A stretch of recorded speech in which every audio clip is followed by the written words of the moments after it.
Hey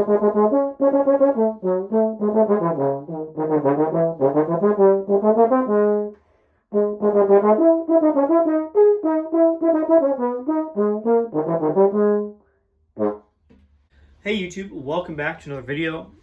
Today is a very late follow-up to something I did recently-ish. This was what, like 3 weeks ago now? A month? I don't know. I've totally lost track, but I took another audition on bass trombone this time. The last audition I took, I publicized on here. I took it on tenor trombone and kind of enjoyed the experience. Like, I did not advance, I did not win the audition or anything like that, but I got so much better in just the preparation that I was like, you know what? Maybe auditions are a little more fun than I thought they were. That one was a little different because it was on tenor trombone. I have never auditioned on tenor trombone, and so it was really fun to kind of like work up those things for the first time and get massively better at one of my double instruments. On bass trombone, I've been playing some of these excerpts now for, like 15-ish years. And so they're just not very fun. And some of them have a lot of bad habits baked into them. And I wanted to take this audition in a bit different way. In the past, I've just kind of grinded and I'm like, all right, I'm going to play these excerpts. Yay. And then I get really tired of that and I kind of just don't prepare enough. And that has been my experience in the past. And it was not very fun because I end up not playing very well at the end of things. This time around, I was like, you know what? Let's address the fundamental playing things that I need to do well in an audition. And also, that's a great excuse to take an audition. I get to work on stuff that I slowly work on all the time, but this gives me a much closer deadline and kind of a reason to do it. And in that way, it was a blast. I played my M&W Bach 50 Corporation Bell. It's an M&W dual bore slide, nickel over sleeves with bronze tubes, nickel crook. And I recently got this Magic Shires 2 lead pipe. Just a normal B2, but it's like the best one I've ever used. Plays really well and sounds really good. And of course, I'm using my Marquee 87. Did not change anything up really. And I bring this up because when I do the audition thing, I'm not really playing my doubles. I do play them when I have to. Obviously, I played probably 5 or 6 different instruments during the preparation for the audition because I have to play other stuff out in the real world, but almost all of my practice was on this. I wanted to get to know this instrument really well, in particular, not just the general brass playing thing, but this, and see how high I could level up this instrument. And in the doing of that, I learned a lot about this horn, and I got so much better at a bunch of fundamental things.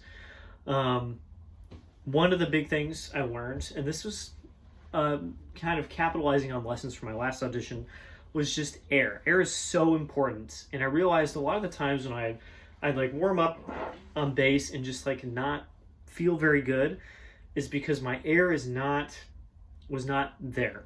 It was not present enough. I could still play, I could still make an acceptable sound, but not a great sound. And it's just way harder. And so I did a lot of focus on air because honestly, my chops have felt pretty good for a while now. I feel like I know how to engage. And so I know how to do the face aspect of things generally. I'm not going to say it's perfect, but the air was the big thing that was not there. And in that chasing of trying to find better air, I realized I had some massive areas of tension in my body that I had to address first, or else it would not really work. And spoilers, I did not win this audition. I did not advance either, which is a bummer. I want to say right out, I did want to advance. I did not. That's how the auditions go.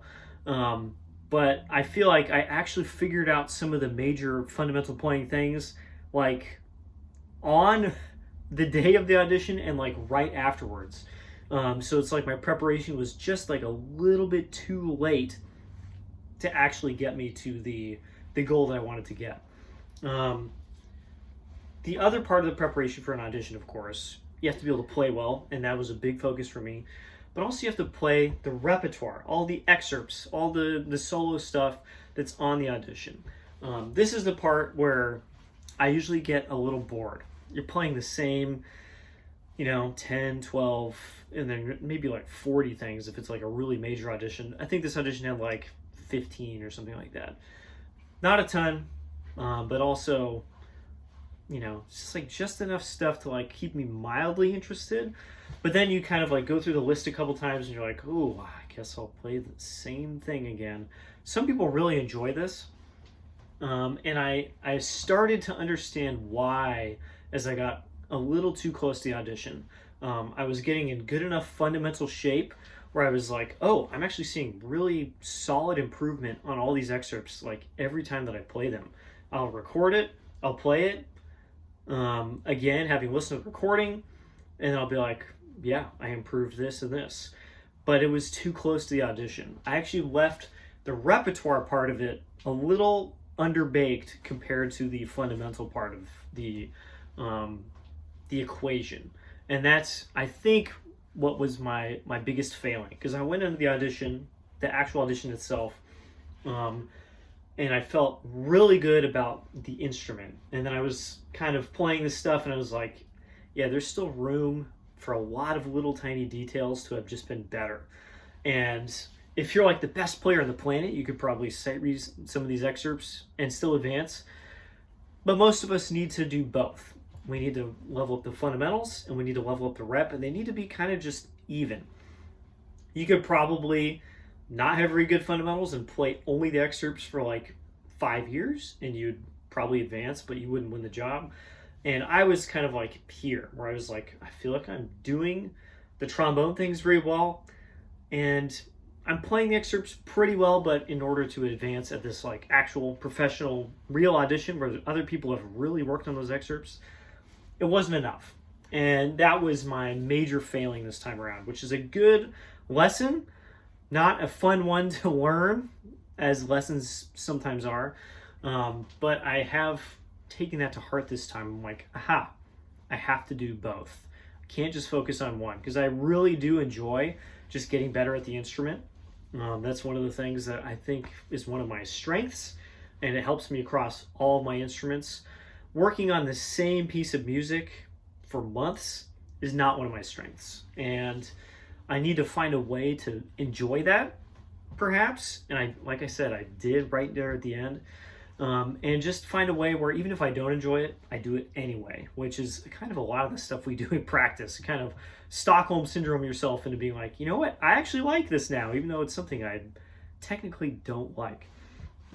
So those are some of my major takeaways. Now, some of the detailed takeaways, the tension that I was holding in my body that was not letting me breathe. I've done a lot of focus on that recently because I've noticed this in little bits here and there, that my breathing was just inconsistent. I would go do a day of work at my regular gig, and halfway through the day, almost to a T, I'd feel good. But the first 3-4 sets of the day felt so bad, and I just had to try so hard to do everything.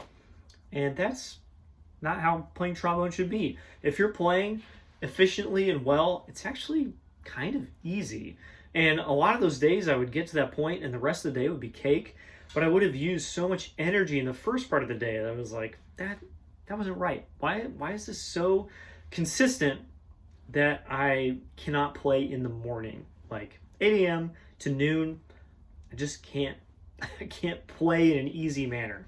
Some days I'd go and like play a couple notes to start my warm-up, and I'd be like, it's one of those days. I can like barely get notes out of the instrument. The whole body just feels like it's one stress ball. And so I've been addressing little bits of that here and there. One of the big ones was tension literally in the face. I would engage the chops and then also engage my lips. Don't do that. I found out I was kind of engaging the solar plexus, the muscle right below, the solar plexus right below the sternum. It's this little like top of your abs. I felt like that was getting engaged.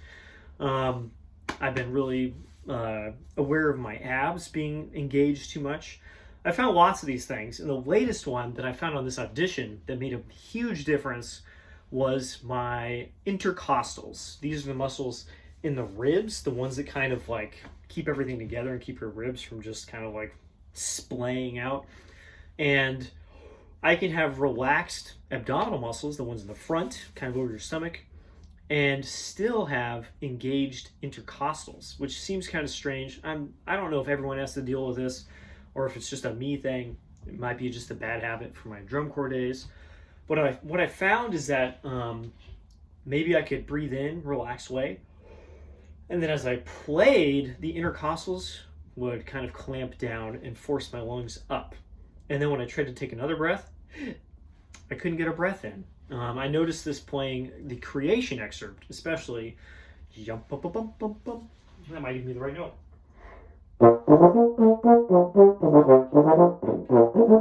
Ooh, yeah, the face is not loose, but I notice when I have to take these small breaths in that excerpt, because you have to take several little sniffs in the first few measures, that I literally couldn't. I would like stop playing to get a breath, and then nothing would come in. And I realized it was because my intercostals were just clamped down as I played. And so I had to experiment a lot with letting that go. Let's see if I can even do it right now.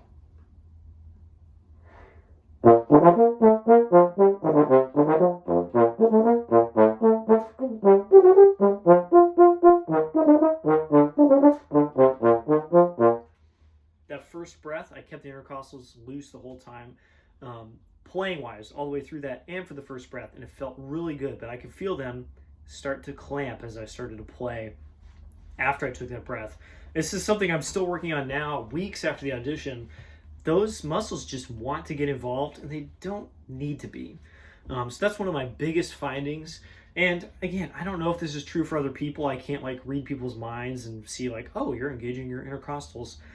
There's no way to tell, but I have a feeling that is a problem for some people. Just the abdomen just getting scrunched, both while breathing in, which you can't do because you need the lungs to go somewhere. And when you play, if that is too scrunched, it's going to clamp down on your sound and make it really hard to get that next breath. I played this instrument, so let's talk about the findings of this. And basically what I found is this is maybe my best trombone with all of this setup. It is so even and just simple to play in every register. It was like, especially when I started to really relax, started to use a nice, slow, even airstream, the horn was just like, it's cake.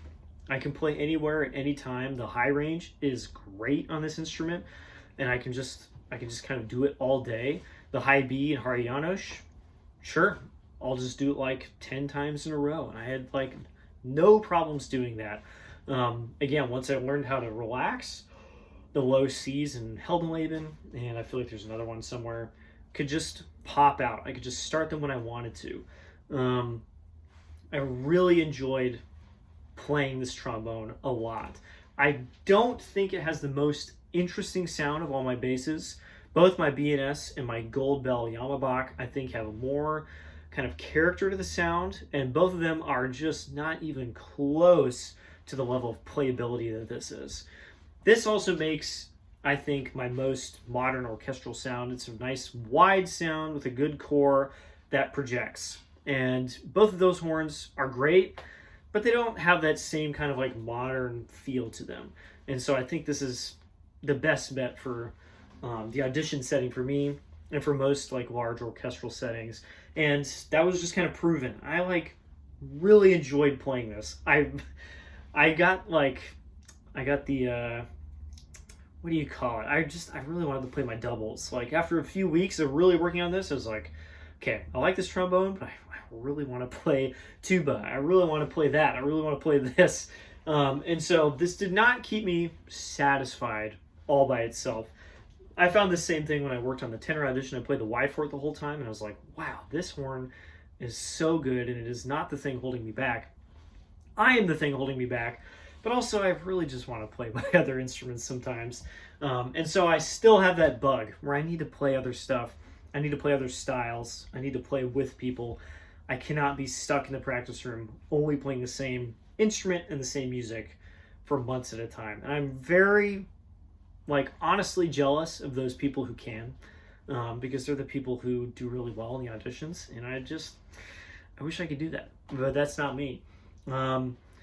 Lessons for the next audition, I don't know. We'll see. I think having done these two for me is a very successful way, not a professionally successful way because I didn't win them or anything, but learning so much from these auditions has set me up for future success. So hopefully something comes up that I can actually do in the near-ish future, and I can actually represent myself at the level where I think I can actually be, because I feel like I've played at close to the top of what I could actually do at both of these auditions, and now it's up to me to actually get the preparation in on the repertoire, which did help me hold me back in the tenor audition as well, so that maybe the committee can be like, oh, that's a good player and they know how to play this stuff, not just that's a good player who does not know how to play these excerpts. So those are my major takeaways. I'm sure I've left a bunch of stuff out that I've forgotten because it was a few weeks ago. I've just been incredibly busy. And that's all I've got for now. I'm going to keep practicing. And actually, I have to play this today. That's all I got time for now. Bye-bye.